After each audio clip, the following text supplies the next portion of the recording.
de hablar con Ramón Ruiz, representante de los trabajadores en el BPS. ¿Cómo le va? Bienvenido, Ramón. Bueno, muchísimas gracias por la invitación y bueno, buen día a toda los televidentes. ¿Cómo no? Bueno, hoy decíamos más temprano un poco hablar de este asunto que también lo analizábamos con Nico. A veces no es el tema más feliz para plantear en una campaña electoral, lo que puede ser la reforma de la seguridad social. Sabemos que tenemos un problema grande los uruguayos con este tema y una modificación al respecto también puede salir muy caro, por lo menos a nivel político, ¿no? Lo que se pueda plantear en ese sentido. Pero ya hay varias voces que se vienen pronunciando sobre aumentar la edad jubilatoria y bueno, de allí la invitación, ¿verdad, Ramón? A que también nos des tu punto de vista. Un comentario al margen, Sole. No? La asistencia del BPS es una de los grandes costos que asume año a año el país. Desde ese punto de vista va a ser ineludible para el próximo periodo de gobierno hacer algún ajuste a nivel de la seguridad social. No es solo un tema uruguayo, es un tema demográfico a nivel mundial, pero con el déficit en el 4,5% va a ser ineludible que el próximo gobierno haga algún cambio. No sé de qué tamaño ni de qué tenor, está pero bueno. este tema...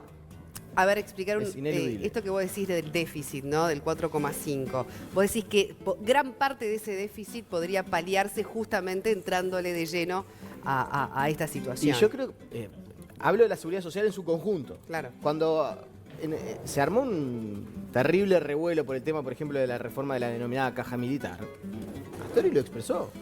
Dijo, el egreso que tiene el país por asistencia a la denominada caja militar, nos cuentan, se dijo 450 millones de dólares. Hay quienes dijo que era menos, pero bueno, no importa. Y que en el corto plazo va a ser 700 millones de dólares.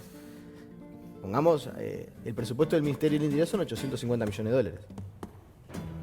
Ahí, o sea, se gasta y esto podemos llevar al BPS. Es un tema ineludible para el país en los próximos años. Bien, Ramón Ruiz, sobre este tema. Bueno, en primer lugar me gustaría que usted expusiera también un poco la situación desde su punto de vista de representar a los trabajadores en el BPS sobre lo que es la realidad hoy, ¿verdad? 2019 y también la edad promedio jubilatoria de los uruguayos. Bueno, creo que hay un consenso muy generalizado en los actores políticos y nosotros como representantes de los trabajadores también coincidimos con eso, de que en el próximo periodo de gobierno tiene que haber una reforma de la seguridad social.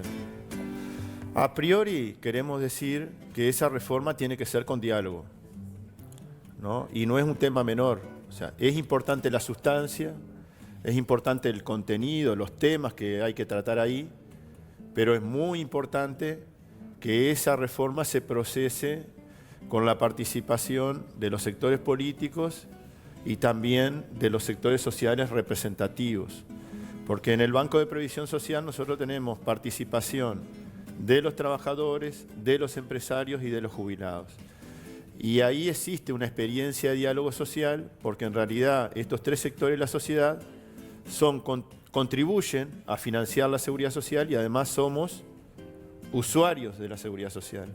Entonces, tanto los empresarios como los jubilados y los trabajadores tenemos mucho para decir sobre el futuro o sobre la seguridad social del futuro, mejor dicho. Denos un concepto que le parezca a usted interesante, que sea considerado cuando se vaya a abordar o a hincarle el diente a esta situación. Bueno, primero que no tiene que ser un parche. Sería lamentable que empecemos a pensar en una reforma de la seguridad social y luego terminemos solamente discutiendo la edad de retiro. Si discutimos solamente la edad de retiro, estamos haciendo otro parche en el sistema de seguridad social. Para nosotros tiene que ser una reforma integral, con diálogo y una reforma integral que analice no solamente la edad, sino otros aspectos de la seguridad social. ¿Cómo cuál? Y bueno, nosotros tenemos que discutir si corregir ese desfasaje que hay. A nosotros no nos gusta la palabra déficit. Para nosotros es asistencia financiera, ahora después lo podemos explicar. Pero para corregir ese desfasaje, nosotros tenemos dos caminos. Un camino puede ser buscar nuevas fuentes de financiamiento para la seguridad social o cambiar, digamos, la matriz por la cual se financia la seguridad social. Y la otra forma, que incluso han elegido los países vecinos, es recortar algunas prestaciones o recortar algunos beneficios o servicios que brinda la Seguridad Social. Y a nosotros nos parece que justamente el diálogo tiene que ser para eso, porque si no estuviera el déficit que planteaba recién se planteaba en la mesa, quizás no estábamos hablando de reforma. Porque digo, yo creo que la motivación más importante que hay para poder plantear que es necesaria una reforma es justamente la asistencia financiera que necesita el BPS. Si no existiera esa asistencia financiera, quizás hoy no estábamos hablando de la necesidad de una reforma de la Seguridad Social. Probablemente. Y bueno, y ahí antes de entrar a discutir el tema de la edad, nos gustaría discutir cómo está compuesto el déficit de la Seguridad Social. O, repito... Hay un tema demográfico que es insalvable, ¿no? Sí. Es decir, la gente se muere más tarde, eso quiere decir, cuando uno se jubila, recibe la jubilación hasta que se muera. Si uno mantiene la edad de promedio de jubilarse y la expectativa de vida aumenta, es obvio que va a necesitar más recursos. Ahora, ¿le parece tan simplista el tema de la edad? Bueno, viste que estoy intentando primero... Sí, bueno, pero primero vio que la explicar... televisión requiere algunos resúmenes. un segundo nomás. La mitad de la asistencia financiera del BPS se explica por la ley de flexibilidad al acceso a las jubilaciones que se votó en el 2008. Todos los partidos políticos votaron esa ley. Por lo tanto, ahí hay una explicación de por qué se necesita la mitad de esa asistencia financiera. La mitad la otra mitad, 200 millones de dólares en exoneración de aporte patronales. No es que haya un problema de mala gestión en el BPS, sino que hay una explicación para esa asistencia financiera. Pero nadie habla de la mala gestión del BPS.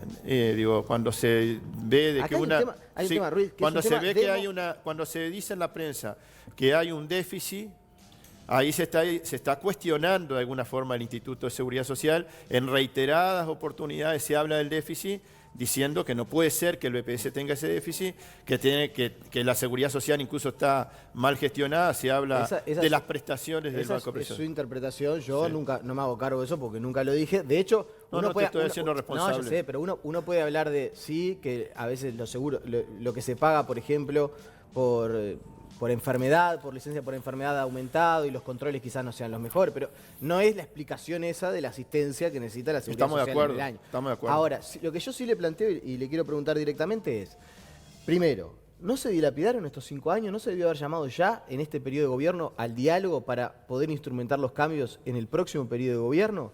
Y lo segundo, porque en esto también me consta que hay una teoría, y que se maneja a nivel sindical por lo menos.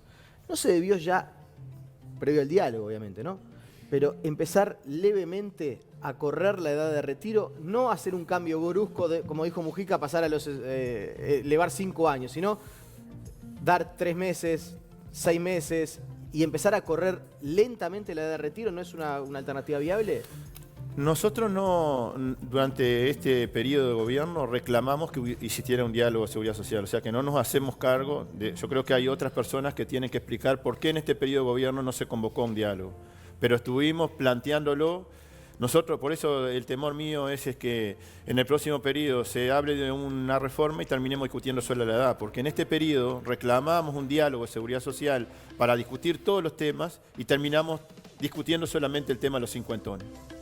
Entonces necesitamos realmente un compromiso y por eso le hemos mandado una carta a todos los precandidatos para después de las internas hablar con los candidatos sobre cómo se imaginan la seguridad social del futuro y cómo van a hacer esa reforma.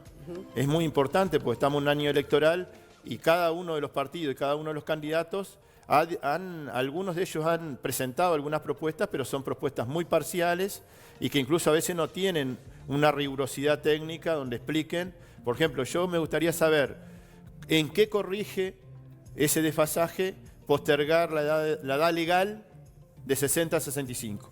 O sea, ¿cuál va a ser el beneficio desde el punto de vista de la salud financiera del BPS ese corrimiento de la edad legal? Independientemente de que es un tema que hay que discutir, independientemente de que en el mundo está pasando esto, que tenemos una demografía muy parecida a los países desarrollados y que los países desarrollados ya han tomado medidas sobre esto, me gustaría que la propuesta de pasar a 65 años tuviera un estudio técnico riguroso que diga, bueno, con esta medida estamos corrigiendo el déficit del BPS en tantos miles de... Yo le quiero decir que el que habló de 65 fue Mujica y que, de hecho, Sanguinetti lo escuché decir que no era 65, no era mágico pasar a 65, sino que lo que había que hacer era incentivar el retiro más tardío. Yo no quiero personalizar a nadie, yo estoy hablando de mi posición. Digo, Y te digo lo siguiente, hoy la edad de retiro real, porque digo, vengo en representación de los trabajadores, o sea que pido por lo menos esa consideración. La edad de retiro hoy legal está en 60 años, pero la edad de retiro real hoy ya está de promedio en 63, 64 años. Por lo tanto, ya la postergación de la edad, si bien ese es un promedio y hay quienes se jubilan a los 60 y quienes se jubilan más tarde de los 63, ya hay una postergación natural de las personas que postergan el retiro. Claro. Quiere decir que el margen que tenemos entre los 63 y los 65, o 64 y 65, es todavía mucho más acotado, y el impacto que va a tener eso no va a resolver los problemas de la seguridad social. Ahora, también tengo que decir que los trabajadores de la construcción, los trabajadores rurales, las trabajadoras domésticas y algunos otros sectores de actividad, a los 60 años, ya aunque quieran seguir trabajando, no están en condiciones de trabajar. Algunos de ellos seguramente tienen que irse antes. Por lo tanto, tenemos que tener cuidado cuando hablamos de aumentar la edad legal. Podemos dejar la edad legal en 60 y ver la manera de incentivar a la gente para que se vaya más tarde, pero ojo con hacer un cambio, pero lo un cambio por general. El lado de los sectores, por ejemplo, también hacer una consideración por sectores. Sí, porque la expectativa de vida de la que estamos hablando aquí no es para todos los trabajadores iguales. Está claro. No es lo mismo para un trabajador que tuvo un empleo precario, que tuvo muchas dificultades y que tiene condiciones de vida totalmente distintas. Una demanda física quizás determinada. Seguro. Y en los países desarrollados, que se ha postergado la edad, existe esa postergación, pero existen una cantidad de causales antes de los 65 años, por lo tanto hay una matriz de seguridad social totalmente distinta. Y nosotros pensamos de que no es la medida que va a resolver los problemas de la seguridad social. Decimos que, aunque hoy el tema está instalado y en el diálogo se va a discutir la postergación de la edad. Ese es un tema que nadie va a desconocer. El día que se instale el diálogo, seguramente el primer tema que se pone arriba de la mesa es la postergación de la edad. Eso es claro.